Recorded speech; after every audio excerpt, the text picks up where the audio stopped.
నమస్తే, welcome to our channel. నేను మీ రిషి.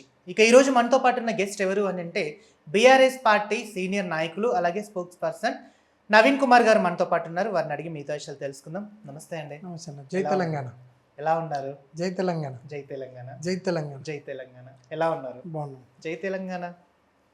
ఖచ్చితంగా ఈ తెలంగాణ గడ్డ మీద పుట్టిన బిడ్డగా తెలంగాణ కోసం పోరాడిన నాయకుడు మా కేసీఆర్ గారు అడుగుజాడల్లో ఈరోజు ముందడుగు వేసుకుంటూ, ఎందుకంటే ఈరోజు అరాచక పాలన సాగుతుంది.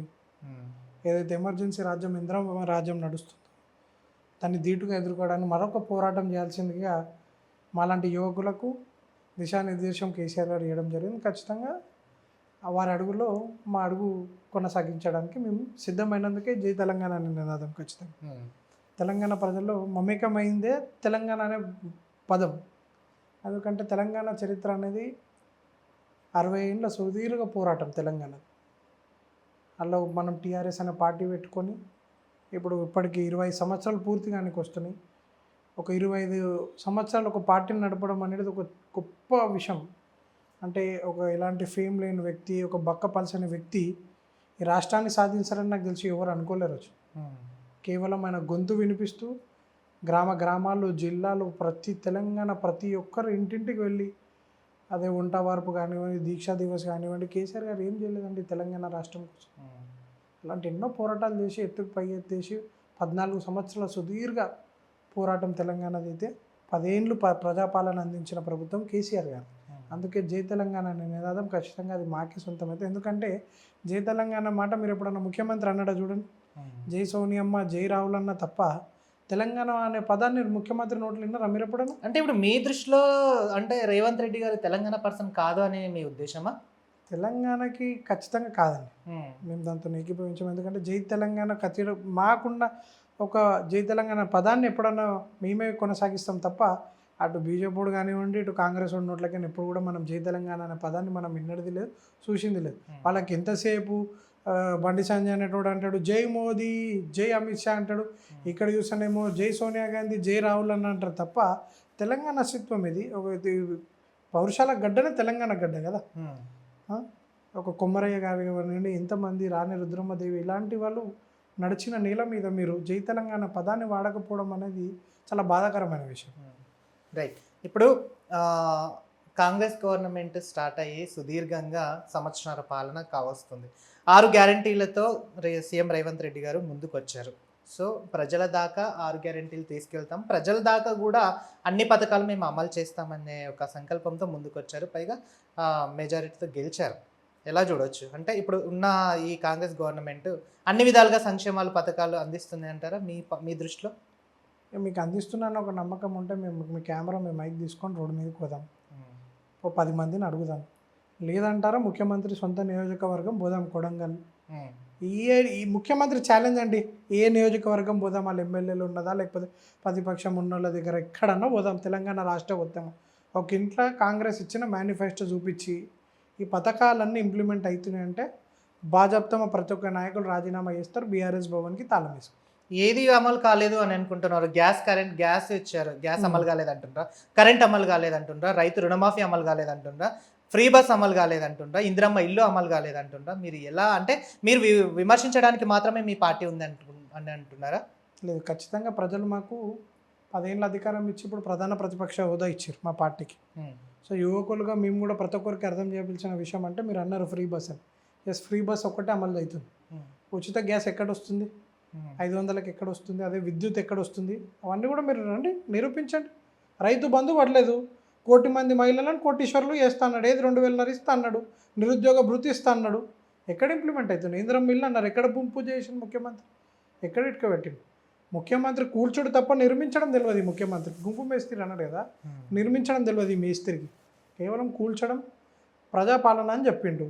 సరే, హైడ్రా బాధ్యతల మీద ఇప్పటి వరకు సమీక్ష చేసిండ ముఖ్యమంత్రి? హైడ్రా బాధ్యతలను కలిసిండా? ముఖ్యమంత్రి కంటే సమయం లేకపోవచ్చు, నేను 30 గంటలు చేస్తున్నాను అంటుండే, 24 గంటల టైం ఉంటే నేను 18 గంటలు 30 గంటలు నేనే కష్టపడుతున్నా అంటే నీ మంత్రులు ఏం చేస్తున్నారు?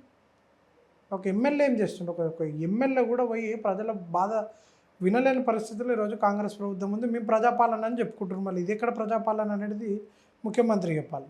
ప్రజాపాలన అంటే ఇప్పుడు బీఆర్ఎస్ భవన్ది ప్రగతి భవన్ కాస్త మహాత్మా జ్యోతిరావు పులే భవన్ చేశారు. అక్కడ ప్రతి 2 వారాలలో వారంలో 2 రోజులు ప్రజల సమస్యను ఐఏఎస్ ఆఫీసర్లు తెలుసుకుంటున్నారు. అలాగే మంత్రులు తెలుసుకుంటున్నారు.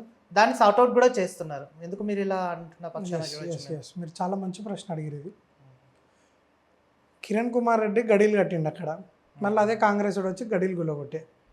సరే ముఖ్యమంత్రి ఏమన్నాడు, ఇక్కడ ప్రజాపాలన భవన్ మేము పెట్టినాము, ఇక్కడ నుంచి మేము ఖచ్చితంగా వారంకి 2 సార్లు ఇక్కడ వస్తా కూర్చుంటా, లేకపోతే మంత్రులన్నా వస్తామన్న. ముఖ్యమంత్రి జాడలేదు, మంత్రుల జాడలేదు, ఐఏఎస్కి అప్పచెప్పారు. ప్రజలు కూడా ఫస్ట్లో వెళ్ళారు తప్ప ఇప్పుడు ప్రజలు కూడా అక్కడ తిరిగి కూడా చూస్తలేరు ఎవరు, ఎందుకంటే న్యాయం చేయకూడదు. ప్రజలకి అడ్మినిస్ట్రేషన్ వైపు తీసుకెళ్ళింది కేసీఆర్ గారు. 33 జిల్లాలు ఏర్పాటు చేసింది కేసీఆర్ గారు, 33 కలెక్టరేట్లు. ఎందుకంటే వ్యవస్థ అనేది విచ్ఛిన్నం అయితే ఏమవుతుందంటే కలెక్టర్ ఆఫీస్ మన అందుబాటులో ఉంటే కలెక్టర్కి అర్జీలు పెట్టుకోవచ్చు అని చెప్పింది కేసీఆర్ గారు కదా. ప్రభుత్వం నడపాల్సిన తీరు అది. ప్రజాపాలన అని చెప్పి అందరినీ తెచ్చి ఇబ్బంది లేదు. ఎవరి జిల్లాల వారీగా వారు అక్కడ సమస్య పరిష్కారం చేసుకునే విధంగా పాలన అందించింది కేసీఆర్ గారు. మన ముఖ్యమంత్రి అన్న మాట ఏది ఇప్పటికీ పేర్లు మారుస్తే కాదండి. ఇప్పుడు యూనివర్సిటీలకు కూడా కొన్నిటికి పేర్లు మారుస్తా అన్నాడు కాదు, పేర్లు మార్చడం కాదు, ప్రజా పాలన అందించండి. మీరు మీకు ప్రజలు అవకాశం ఇచ్చారు, డెఫినెట్లీ దానికి అనుకూలంగా పనిచేయాలి తప్ప కేవలం పేర్లు మార్చుకుంటాము, లేకపోతే పేద ప్రజల ఇల్లులు గులగొడతాం, ఉన్నోంది గులగొడతాం అని అంటే కాదు కదా. మీరు ఖచ్చితంగా ప్రజాపాలన అని చెప్పినప్పుడు ఆ పాలన ఖచ్చితంగా అందించాలి. సరే, ఓకే. ఇప్పుడు ఇందాక మీరే అన్నారు ఫ్రీ బస్ సక్సెస్ఫుల్గా అమలు అవుతుంది. సక్సెస్ఫుల్ అనలేదంటే ఫ్రీ బస్ ఇంప్లిమెంట్ అవుతుంది అంటారు. ఇంప్లిమెంట్ అవుతుంది అని. సో మరి మిగతాది ఎందుకు అమలు కాలేదంటారంటే ఒకవేళ మీరు కూడా 10 సంవత్సరాల పాలన కొనసాగించారు, 10 సంవత్సరాల పాలనలో కొన్ని కుంభకోణాలు కూడా జరిగినాయని చెప్పేసి కూడా నాయకులు అంటున్నారు. మరి దాన్ని ఎలా సమర్థించుకుంటారు? సరే, కుంభకోణాలని ఇప్పుడు 15 నెలల కాలం అయిందండి, జనాలు కూడా విసిగిపోయినారు. ఆధారాలు బయట పెట్టండి. స్ట్రిక్ట్ ఎంక్వైరీ చేసిరు కదా, ఫోన్ ట్యాపింగ్ అన్నారు, డ్రగ్స్ అన్నారు, కేటీఆర్ గారి అత్తగారి ఇంట్లో వెళ్ళి డ్రగ్స్ దొరికిందన్నారు, వాళ్ళ బామ్మగారి ఇంట్లో. ఎక్కడండి ఎన్ని కేసులు? ఈ కార్ రేసింగ్ అన్నారు, అయ్యో అరెస్ట్ చేస్తారు అన్నారు. హోంశాఖ మంత్రి అయిన దగ్గరనే ఉంది కదా, చేయండి, దమ్ముంటే అరెస్ట్ చేయండి. ఎందుకంటే ఆధారాలు లేవు. రేపు ప్రజల ముందు అరెస్ట్ చేయడం అంటే కాదు కదా, ఆధారాలు కూడా నువ్వు నిరూపించాలి. డెఫినెట్లీ మీరు ఖచ్చితంగా అలాంటి ఆధారాలు ఉంటే దమ్ముంటే అరెస్ట్ చేయండి. అరెస్ట్కి మాకేం కేసులో కొత్త కాదు, మా నాయకులకు 14 ఏళ్ళు రాజశేఖర్ రెడ్డికి, చంద్రబాబు నాయుడుకి భయపడే లిల్లిపుట్టుకు భయపడతారని చెప్పి మేమైతే అనుకోవడం. ఖచ్చితంగా భయపడ్డాడు. తెలంగాణ గడ్డ మీద పౌరుషగల బిడ్డ, కేసీఆర్ గారి కడుపులో పుట్టిన బిడ్డ ఎప్పటికీ కూడా ఖచ్చితంగా భయపడారు. రైట్. అంత చెప్తున్న కేసీఆర్ గారి గురించి జనాల దగ్గరికి కేసీఆర్ గారు ఎందుకు రాలేక పక్షాన చూడొచ్చు. అలాగే అసెంబ్లీ ఆవరణంలోకి కూడా వచ్చినా కూడా బడ్జెట్ సమావేశంలో ఒక రోజు ఉండి హాజరేసుకొని పోతున్నారు, కానీ శాలరీ మాత్రం మంత్లీ ఎత్తుకుంటున్నారు. ప్రజల సమస్యలు ప్రధాన ప్రతిపక్ష హోదా ఇచ్చినా కూడా మాట్లాడలేని పక్షాన కూడా చూడొచ్చు అని చెప్పేసి కూడా రేవంత్ రెడ్డి గారు నిండు అసెంబ్లీలో అన్నారు. మరి దాన్ని ఎలా చూడొచ్చు? ఇప్పుడు ఆ లిల్లిపుట్కి రేవంత్ రెడ్డికి కేసీఆర్ గారు అవసరం లేదండి. హరీష్ రావు గారిని కేటీఆర్ గారిని తట్టుకోమన్నారు. వాళ్ళు అడిగే ప్రశ్నలకే సమాధానం లేదు ప్రభుత్వం దగ్గర. అయితే కేసీఆర్ గారిని ఏం తట్టుకుంటారు? కేసీఆర్ స్థాయి ఎక్కడ, వీని స్థాయి ఎక్కడ? స్థాయి అని ఉండాలి కదా, వయసు అని ఉండాలి, గౌరవం అనేది ఉండాలి. ఎస్, జానారెడ్డి అలాంటి వ్యక్తి కూడా ఉండుంటే, బట్టి విక్రమార్క గారు ముఖ్యమంత్రి అంటే ఎస్ ఖచ్చితంగా వచ్చి మాట్లాడుతుండే. ముఖ్యమంత్రి భాష ఎట్లుంటుందో మీకు తెలియదు ఏం కాదు. తెలంగాణ సాధించిన వ్యక్తి ఈరోజు వచ్చి అలాంటి నాయకులను కూడా కూర్చునే అవసరం లేదని మేమే చెప్తున్నాం. ఓకే, ముఖ్యమంత్రి గారి భాష గురించి మీరు మాట్లాడారు. గతంలో కేసీఆర్ గారు కూడా నిండు సభా మీటింగ్లో కానీ తర్వాత కొన్ని సభలలో కానీ మాట్లాడిన పక్షాన కూడా చూడొచ్చు. మరి దాన్ని ఎలా సమర్థించుకుంటారు? లేదండి, మేము ఇప్పుడు కూడా ఇంత వల్గర్ అయిన లాంగ్వేజ్ ఎప్పుడు తెలంగాణ రాష్ట్రం మేము వాడలేదు, యూజ్ చేయలేదు. ఏం మాట్లాడారు అనుకుంటున్నారు ముఖ్యమంత్రి రేవంత్ రెడ్డి గారు? అంత వల్గర్గా లాగులిడుస్తాము. ఒక స్ట్రక్చర్ మీద ఉన్న వ్యక్తి ఇప్పుడు మళ్ళీ మార్చరికి పోయే పరిస్థితి ఇదా? ఒక ప్రతిపక్ష నేత మీద విమర్శలు చేయాల్సింది ఇదా? ఇంత దిగజారమైన పదాల తొండలు ఇడుస్తాము, గుడ్లు వీక్తాము, పేగులు మెడలు వేసుకుంటాము. నువ్వు గుండవా రాష్ట్రానికి ముఖ్యమంత్రివా? ప్రతిపక్షంలో ఉన్నావు, పోరాడినావు, ముఖ్యమంత్రి అయినావు.